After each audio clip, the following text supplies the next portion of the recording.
अस्सलाम वालेकुम, welcome to our channel. दोस्तों, क्या आप उस शख्स के बारे में जानते हैं जिसे दुनिया का सबसे ज्यादा तन्हाई पसंद इंसान कहा जा रहा है? और क्या आपको नॉर्वे की उस अजीब लाइब्रेरी के बारे में मालूम है जहां किताबों की बजाय दूसरे इंसान आपको अपनी लाइफ के बारे में नॉलेज देते हैं? और इसके अलावा इस वीडियो में हम आपको हॉलीवुड के मशहूर एक्टर सिल्वेस्टर स्टैलोन की लाइफ के बारे में बताएंगे कि कैसे उन्होंने इंतहाई गुर्बत में मेहनत करके खुद को कामयाब किया।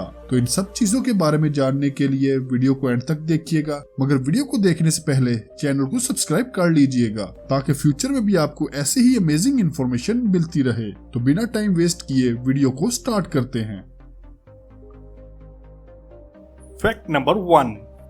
दोस्तों, हर कंट्री के कुछ लॉज होते हैं जिन पर उन कंट्रीज के लोगों को अमल करना पड़ता है, मगर दोस्तों कुछ कंट्रीज के अजीबोगरीब लॉज सुनकर इंसान शॉक रह जाता है। जैसे कि एरिजोना में कैक्टस के पौधे के मुतालिक बनाए गए कुछ लॉज। दोस्तों, एरिजोना में अगर आप कैक्टस के पौधे को सिर्फ नुकसान ही पहुंचाते हैं तो आपको भारी जुर्माना और 3 से 5 साल कैद की सजा दी जाती है। और अगर आप कैक्टस के पूरे पौधे को ही काटते हैं तो ये एरिजोना में ऐसे ही है जैसे किसी इंसान को कत्ल करना, क्योंकि एरिजोना में कैक्टस के पूरे पौधे को काटने की सजा कम से कम 25 साल कैद है। दोस्तों, इसकी वजह यह है कि एरिजोना में कैक्टस की कुछ ऐसी किस्म पाई जाती हैं जो दुनिया में कहीं और मौजूद नहीं, जिसकी वजह से लोग कैक्टस के इन पौधों को काट कर दूसरे कंट्रीज में स्मगल करते हैं। जिसको रोकने और कैक्टस के पौधों की हिफाजत के लिए एरिजोना की गवर्नमेंट ने ये सख्त कवानीन रखे हैं।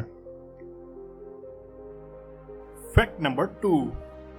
दोस्तों, अगर आप किसी भी चीज के बारे में नॉलेज हासिल करना चाहते हैं तो आपको किताबें पढ़ने का मशवरा दिया जाता है, और ज्यादातर लोग किताबें पढ़ने के लिए लाइब्रेरीज का ही रुख करते हैं, क्योंकि लाइब्रेरीज में एक ही छत के नीचे हजारों किताबें मौजूद होती हैं। मगर डेनमार्क में मौजूद लाइब्रेरी दुनिया की सबसे अनोखी लाइब्रेरी है, क्योंकि इस लाइब्रेरी में किताबों की बजाय इंसान होते हैं। इस अनोखी लाइब्रेरी में आप किसी भी इंसान को 30 मिनट्स के लिए बोरो कर सकते हैं, और इन 30 मिनट्स के दौरान वो शख्स आपको अपनी लाइफ और उसमें होने वाली दिलचस्प वाकयात के बारे में बताएगा। इन 30 मिनट्स के दौरान आप उससे किसी भी किस्म का सवाल कर सकते हैं जिसका वो आपको जवाब देगा। इस इंसानी लाइब्रेरी को सन 2000 में बनाया गया था, और इस लाइब्रेरी के ओनर का कहना है कि इस लाइब्रेरी को बनाने का मकसद सिर्फ ये है कि लोग बिला झिझक किसी से भी उसकी जिंदगी के बारे में पूछ सके और उसके लाइफ एक्सपीरियंस से अपनी लाइफ में होने वाली प्रॉब्लम्स को हल कर सके। दोस्तों, अपनी प्रॉब्लम्स को सॉल्व करने के लिए रोजाना सैकड़ों लोग इस इंसानी लाइब्रेरी का विजिट करते हैं।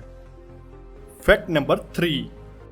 दोस्तों, इंसान को सोशल एनिमल कहा जाता है, जिसका मतलब है कि इंसान अपने जैसे इंसानों के साथ घुल मिल कर रहना पसंद करता है और अकेला नहीं रह सकता। मगर कुछ इंसान तन्हाई पसंद होते हैं, यानी वो दूसरे इंसानों से दूर रहना पसंद करते हैं। दोस्तों, इटली के मोरू मुरुंडी नामी शख्स को आप दुनिया का सबसे तन्हाई पसंद शख्स कह सकते हैं, क्योंकि मोरू ने अपनी जिंदगी के 33 साल एक बिल्कुल ही वीरान आइलैंड पर गुजार दिए हैं। मोरू मुरुंडी का कहना है कि वो बेहद तन्हाई पसंद हैं और उनको किसी से मिलना, हत्ता के किसी से बात करना भी नहीं पसंद। मोरू पेशे से टीचर थे और रिटायरमेंट के बाद अपनी जिंदगी मुकम्मल तन्हाई में गुजारना चाहते थे, इसलिए उन्होंने रिटायरमेंट के बाद किसी ऐसी जगह की तलाश शुरू कर दी जहां वो अपनी बाकी की सारी जिंदगी मुकम्मल तन्हाई और सुकून से गुजार सके। 1990 में मुरुंडी अपने शहर से काफी दूर एक बिल्कुल ही वीरान आइलैंड पर गए, जहां की खामोशी और पुरसुकून माहौल देखकर उन्होंने वहां रहने का फैसला कर लिया, और आज तकरीबन 33 साल गुजरने के बाद भी अकेले उसी आइलैंड पर मौजूद हैं। दोस्तों, इस आइलैंड पर उनके अलावा कोई भी इंसान मौजूद नहीं है। मुरुंडी का कहना है कि वो इस आइलैंड पर तन्हा बहुत ही ज्यादा खुश हैं और अपनी बाकी की सारी जिंदगी इस आइलैंड पर ही गुजारना चाहते हैं। Fact number 4। दोस्तों, लाइफ में आगे बढ़ने के लिए मेहनत बहुत ही जरूरी है, मगर मेहनत के साथ साथ सैक्रिफाइस करना भी जिंदगी में कामयाबी के लिए उतना ही जरूरी है। दोस्तों, सिल्वेस्टर स्टैलोन को तो आप जानते ही होंगे, जो कि हॉलीवुड में रैम्बो के नाम से मशहूर हैं। सिल्वेस्टर हॉलीवुड इंडस्ट्री में टॉप के एक्टर हैं, मगर दोस्तों फिल्म इंडस्ट्री में आने से पहले सिल्वेस्टर इंतहाई गरीब थे। वो इस कदर गरीब थे कि 1970 में उनके पास ना ही रहने के लिए घर था और ना ही खाने के लिए पैसे। 1970 में सिल्वेस्टर स्टैलोन के पास बुटकस नामी डॉग था, जिससे सिल्वेस्टर को बेहद मोहब्बत थी, मगर बहुत ज्यादा गुर्बत की वजह से सिल्वेस्टर ने एक वक्त का खाना हासिल करने के लिए अपने प्यारे डॉग बुटकस को सिर्फ $25 में बेच दिया। सिल्वेस्टर का कहना है कि बुटकस को बेचना उनकी लाइफ का सबसे मुश्किल और तकलीफदेह डिसीजन था, और इस डॉग को बेचने के बाद वो काफी दिन तक रोते रहे, जिसके बाद उन्होंने शदीद मेहनत करना स्टार्ट कर दी और 1970 में ही रॉकी नामी मूवी का स्क्रिप्ट लिख दिया, जो कि उन्होंने उस वक्त $35,000 और इस शर्त में बेचा कि उन्हें इस मूवी में हीरो का रोल दिया जाए, जिसके बाद उन्हें रॉकी मूवी में हीरो का रोल दे दिया गया। ये मूवी बहुत ही ज्यादा फेमस हुई, जिसके बाद सिल्वेस्टर और रैम्बो की कामयाबी का सफर शुरू हो गया, मगर इस दौरान भी वो अपने डॉग को ना भूले।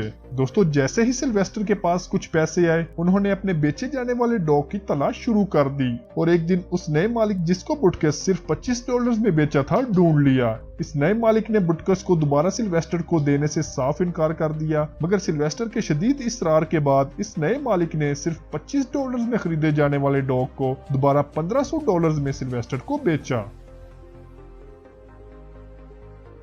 Fact number 5।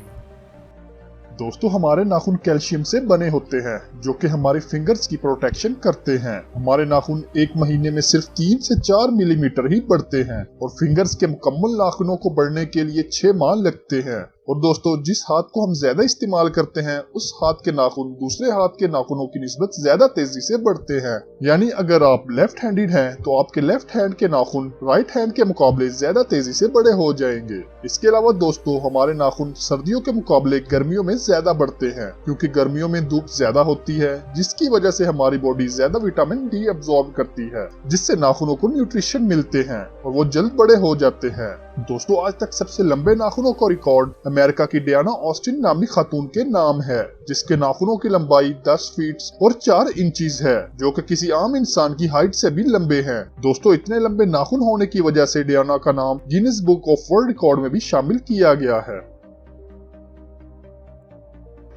दोस्तों, आपको आज की हमारी ये वीडियो कैसी लगी, हमें कमेंट सेक्शन में जरूर बताइएगा। अगली वीडियो तक के लिए अल्लाह हाफिज।